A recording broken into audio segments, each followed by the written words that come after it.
All right, moving on to matters accountability now. The Auditor General Nancy Gathungu has termed the illicit financing flows a major threat to social and financial development in the African countries.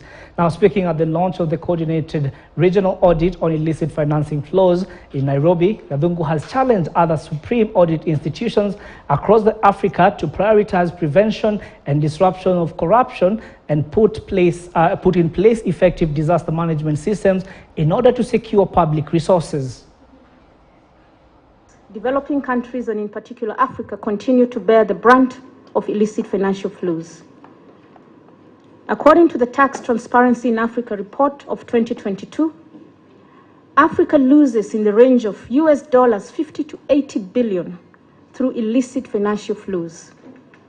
The Economic Development in Africa report for 2020 by the UN Conference on Trade and Development estimates that Africa loses about $88.6 billion or 3.7% of its gross domestic product annually to illicit financial flows, amounting to nearly half of the $200 billion financing gap the continent must bridge to achieve the Sustainable Development Goals.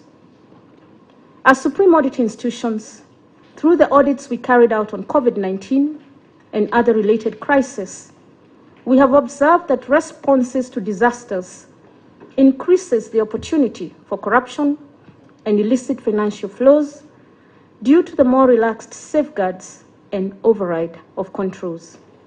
Indeed, the UN Office on Drugs and Crime, in its Strategic Vision for Africa 2030, launched in February 2021, notes that illicit financial flows will remain a key impediment to Africa's attainment of the 2030 Agenda and the African Union Agenda 2063.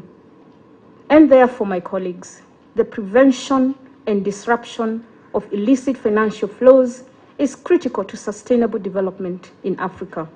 Indeed, it is a matter of survival for Africa's development to curb illicit financial flows.